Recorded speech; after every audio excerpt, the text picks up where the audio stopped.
Olerisin adalah salah satu produk hasil pengolahan lanjut dari rempah-rempah melalui proses ekstraksi.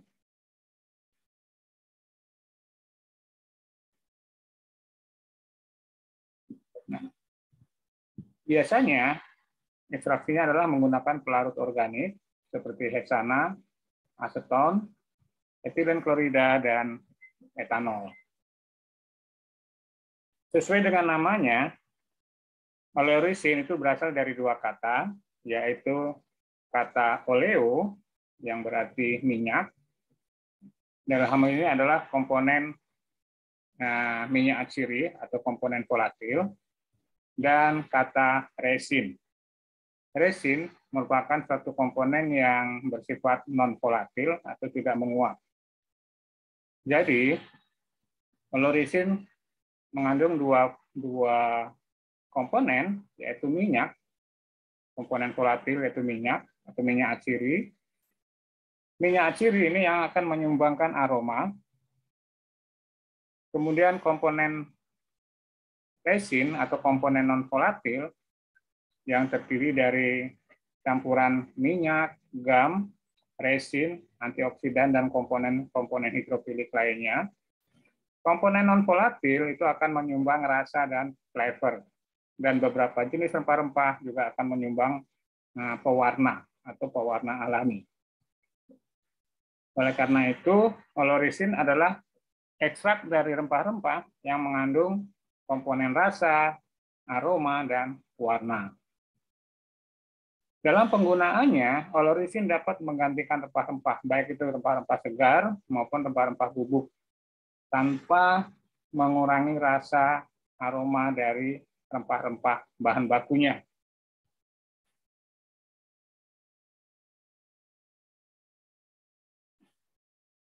Di sini akan saya berikan beberapa contoh olerisin yang sudah dijual secara komersial, sudah diproduksi dan sudah dipasarkan.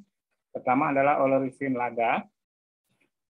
Olerisin lada ada dua jenis, yaitu olerisin yang berasal dari lada putih, maka dia akan menghasilkan suatu ekstrak yang berbentuk pasta, yang berwarna krim, ya, yang menyerupai dengan lada putih.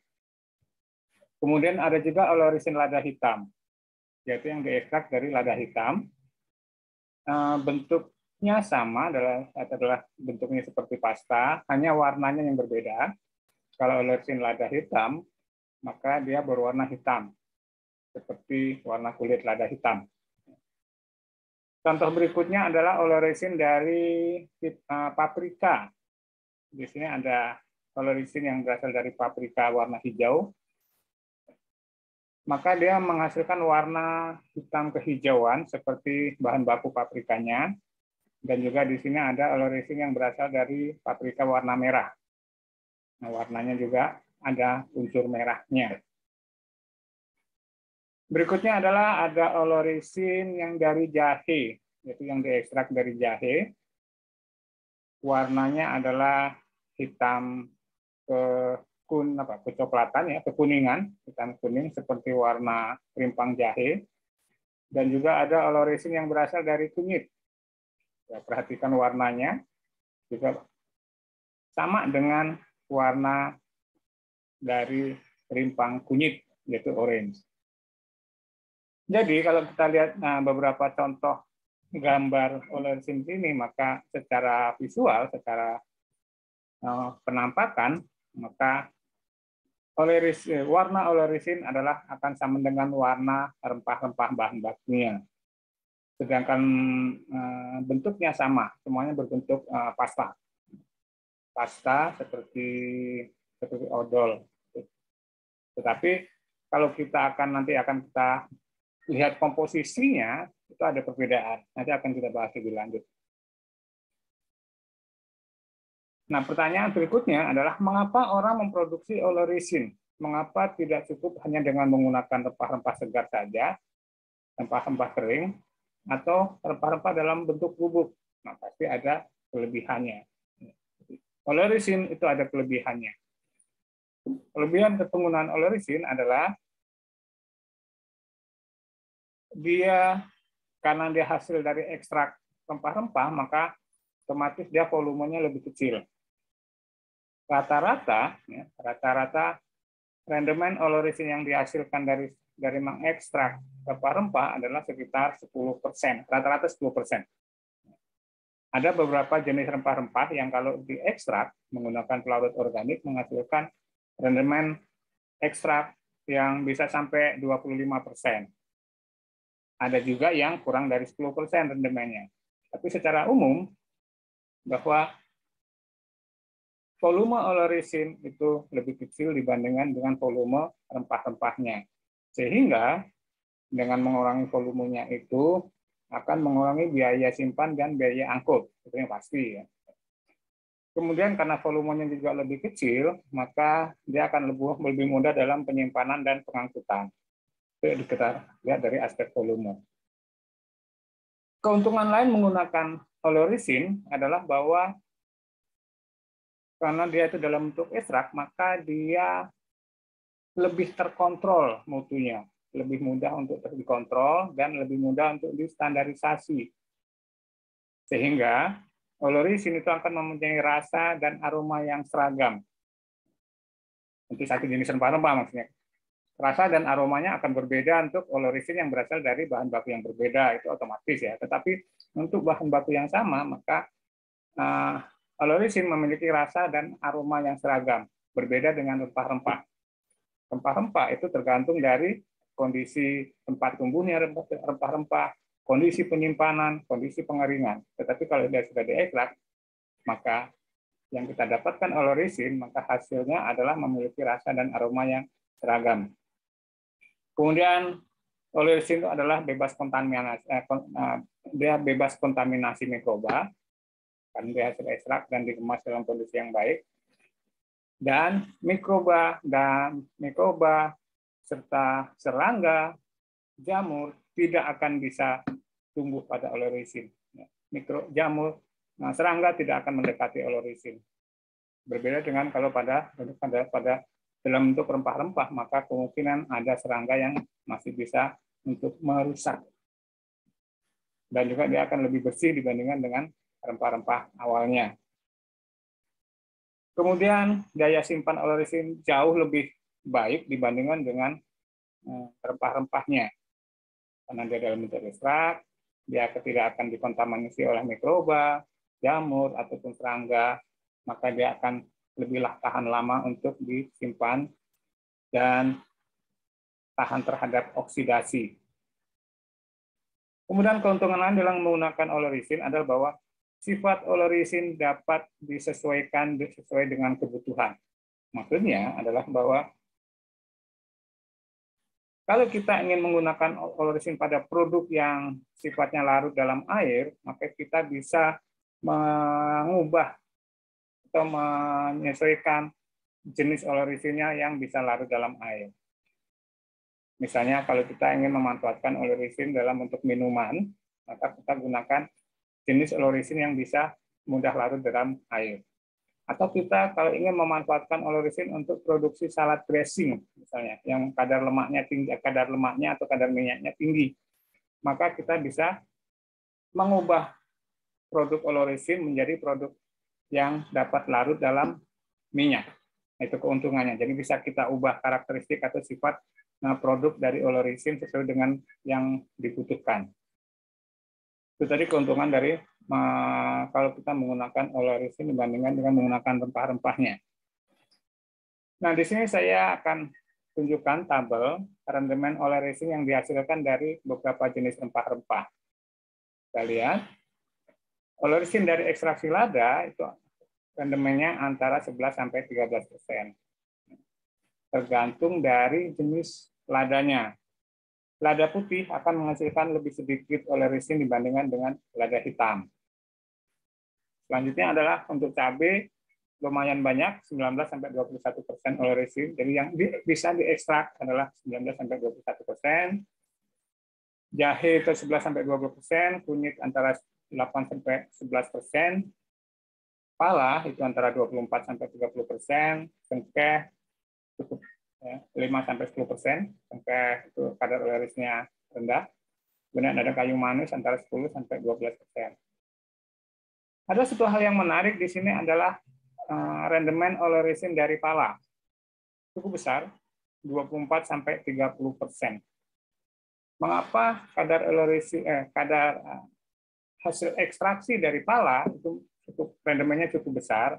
Karena pada saat kita mengekstrak pala dengan menggunakan pelarut organik, maka yang kita dapatkan tidak hanya oleoresin, tetapi akan kita dapatkan juga lemak pala atau minyak pala. Sebenarnya lead pot adalah lemak pala. Kalau kita bicara minyak pala, maka itu ada kita akan bicara minyak asiri yang dihasilkan dari proses destilasi. Jadi kalau pada proses ekstraksi dengan menggunakan pelarut organik, maka akan kita dapatkan lemak pala. Jadi kalau kita biji pala, kalau kita ekstraksi dengan menggunakan pelarut organik, maka akan menghasilkan oleoresin dan lemak pala. Tidak akan menjadi satu. Maka dia rendemennya cukup besar, ya, 24-30%. Jadi ada dua komponen yang ikut terekstrak oleh pelarut organik itu pada biji pala. Nah, tadi saya sebutkan bahwa oleoresin, jenis produk oleoresin itu dapat disesuaikan dengan kebutuhan. Seperti apa sih bentuk oleoresin itu?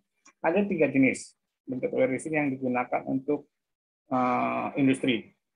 Pertama adalah yang disebut dengan dispersed spice oleoresin atau oleoresin rempah yang didispersi. Yang dispersi. Artinya dispersi adalah berarti oleoresin itu didispersikan atau dicampur dengan media pembawa. Biasanya digunakan adalah dextrose. Dextrose adalah bagian dari karbohidrat atau semacam tepung. Tujuan ditambahkan atau oleoresin didispersikan dengan dextrose supaya kita menghasilkan oleoresin yang mudah larut dalam air. Kenapa kok kita menginginkan oleoresin yang mudah larut dalam air? Karena produknya atau produk oleoresin tersebut akan digunakan untuk produk-produk makanan atau produk-produk yang banyak kadar airnya. Contohnya adalah oleoresin terdispersi itu akan banyak digunakan untuk campuran dalam soft drink, juga makanan kering, makanan basah atau makanan semi padat, ya, seperti cake, biskuit, sosis, dan makanan bayi. Jadi adalah produk-produk yang banyak mengandung kadar airnya. Nah, biasanya kita gunakan oleoresin yang terdispersi di dalam dextrose, supaya oleoresin itu lebih mudah untuk larut di dalam air. Contohnya ini. Ini adalah oleoresin yang terdispersi. Kemudian jenis produk oleoresin yang kedua adalah oleoresin yang dicampurkan atau didispersikan dalam minyak atau lemak, atau istilahnya adalah fat-based spice oleoresin. Oleoresinnya yang didispersikan dalam minyak atau lemak. Penggunaan oleoresin yang didispersikan dalam minyak atau lemak adalah digunakan untuk produk-produk yang banyak mengandung minyak atau lemak. Kalau dalam hal makanan, maka seperti salad dressing atau saus. Salad dressing itu kadar minyaknya tinggi, bisa sampai 40%. Maka untuk memberikan rasa itu kita gunakan oleoresin yang larut atau yang didispersikan dalam minyak atau lemak, supaya oleoresinnya akan mudah larut ke dalam produk salad dressing itu. Ini contohnya gambaran dari oleoresin yang terdispersi atau didispersikan dalam minyak atau lemak. Dia seperti berlemak. Ya. Kemudian produk yang ketiga adalah oleoresin yang terkapsul atau encapsulated spice oleoresin. Jadi oleoresin yang dalam kapsul atau ditutup oleh kapsul. Nah, gitu. Jadi, oleoresin tipe 3 ini adalah oleoresin yang dalam bentuk bubuk, ya, biasanya bentuk bubuk, dan oleoresinnya diselimuti oleh suatu kapsul yang kapsul itu dibuat dari edible polymer. Jadi polimer yang bisa dimakan. Ya, seperti kapsul-kapsul itu. Tapi ini bentuknya adalah sangat kecil sekali kapsulnya, bukan seperti kapsul untuk obat itu ya, tapi bentuknya seperti bubuk, tapi tapi ini dalam bentuk kapsul. Nanti akan saya tunjukkan gambarnya. Jadi ukuran mikrokapsul itu adalah ukurannya mulai dari ukuran mikron sampai beberapa milimeter. Nah, biasanya proses enkapsulasi itu menggunakan proses spray drying. Oleoresin yang dalam bentuk kapsul itu banyak aplikasinya, banyak digunakan untuk berbagai macam produk. Ini adalah jenis produk yang lebih baru ya, sehingga penggunanya lebih banyak dibandingkan dengan oleoresin jenis pertama, yaitu oleoresin yang terdispersi atau oleoresin yang dicampurkan dalam minyak. Kita lihat di sini banyak digunakan untuk makanan, macam-macam produk. Ya. Nah ini dia. Jadi ini adalah jenis-jenis oleoresinnya. Ada 3 jenis oleoresin yang dihasilkan. Nah tadi saya bilang seperti apa enkapsulasi oleoresin. Nah ini gambarnya seperti ini. Oke, agak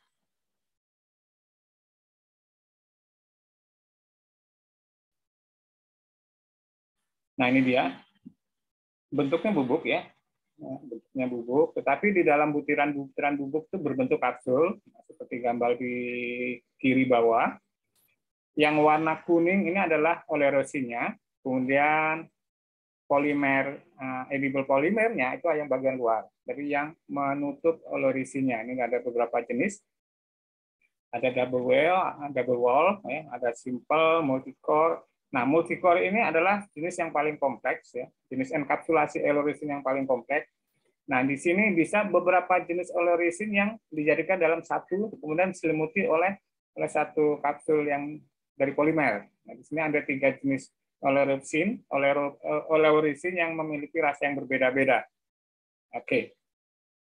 Nah, kemudian apa penggunaan oleoresin? Kalau tadi kita sudah bicara mengenai bentuk oleoresin, sekarang apa fungsi dari oleoresin atau penggunaan oleoresin? Penggunaan oleoresin dapat saya bedakan jadi dua penggunaan. Itu pertama adalah penggunaan oleoresin berdasarkan fungsinya. Nah, oleoresin ditambahkan ke dalam satu produk untuk memberikan rasa. Pertama adalah untuk memberikan rasa. Nah, di sini macam-macam. Di sini ada basil, ada black pepper, ada cardamom. Basil itu kemangi ya. Kemudian ada black pepper itu adalah lada hitam, ada jalapeno, lemongrass, dan lain-lain. Ya, jadi oleoresin berfungsi untuk memberikan rasa. Oleoresin juga ditambahkan untuk memberikan aroma, ya, aroma khas. Ada clove, cengkeh, ginger, ada daun kari, ada mint, pala, dan seterusnya. Jadi oleoresin ditambahkan dalam produk untuk memberikan aroma. Biasanya untuk aroma ini bukan hanya untuk makanan, tetapi untuk produk-produk non pangan juga menggunakan oleoresin sebagai aroma. Kemudian untuk memberikan warna, oleoresin ditambahkan dalam produk pangan untuk memberikan warna.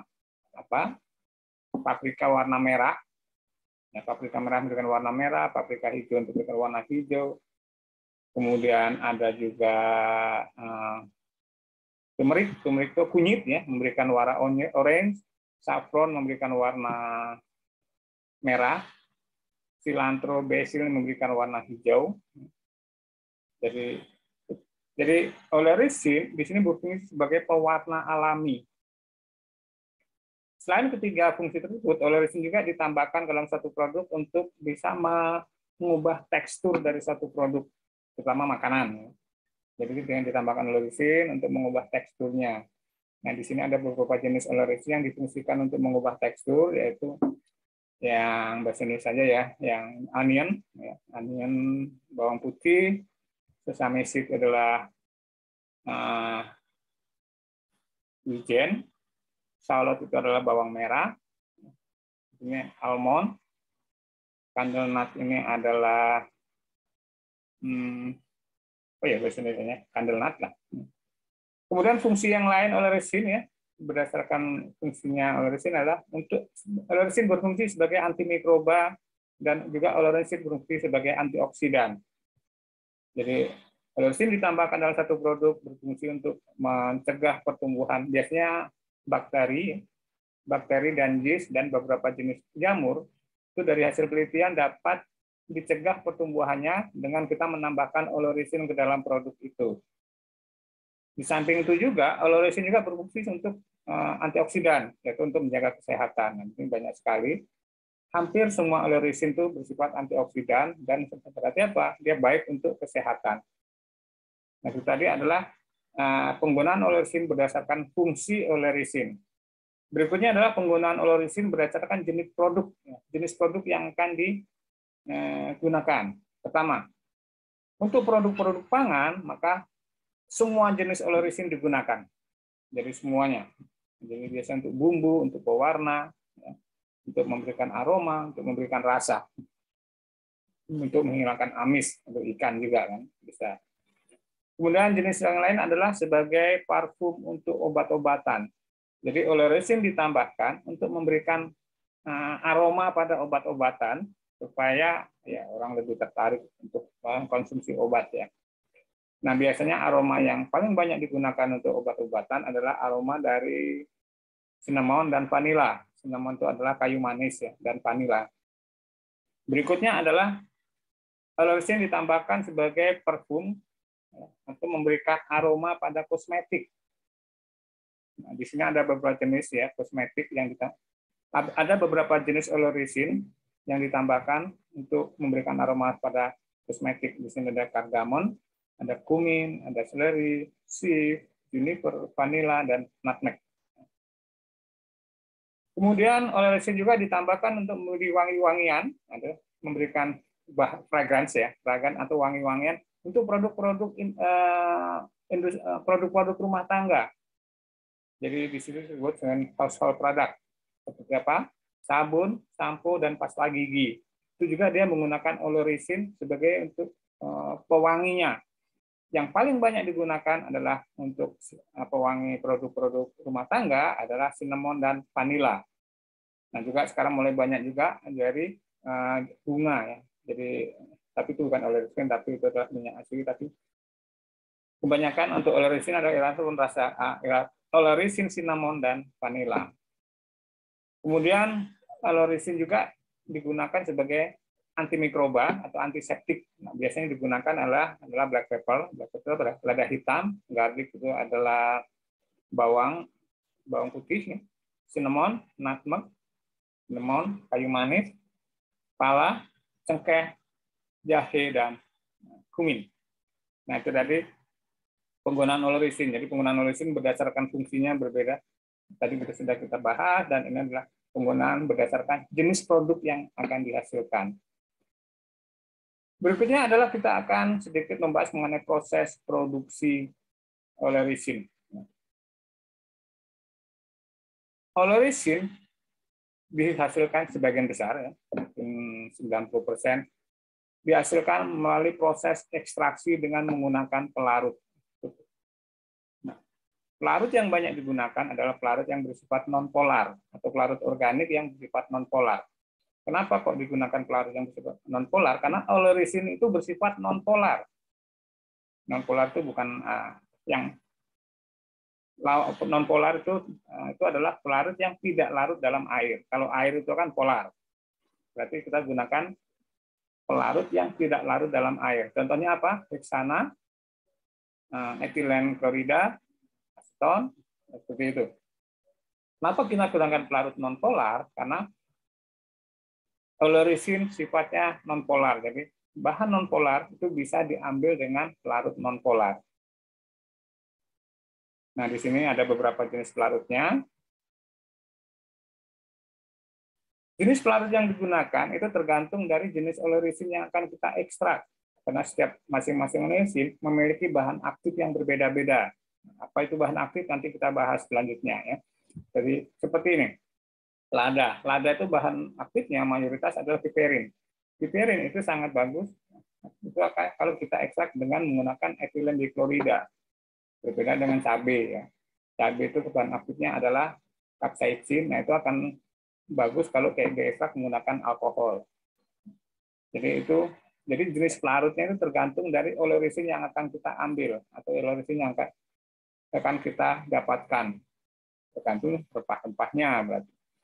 Nah, ekstraksi dengan menggunakan pelarut itu dapat ada 4 metode yang digunakan. Jadi metode ekstraksi pelarut itu ada 4 jenis. Ada maserasi. Maserasi ini adalah sistemnya direndam, perendaman. Ada perkolasi, pencucian.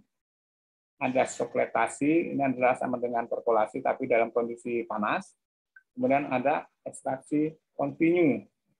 Nah, selanjutnya akan kita bahas dalam kuliah berikutnya, akan kita bahas metode ekstraksi elorisin dengan menggunakan pelarut. Jadi akan kita bahas ada 4 metode ini. Untuk sementara saya cukupkan dulu sampai di sini. Ya.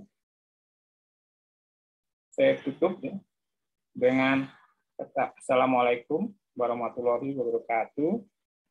Kita akan bertemu lagi pada kuliah berikutnya. Terima kasih.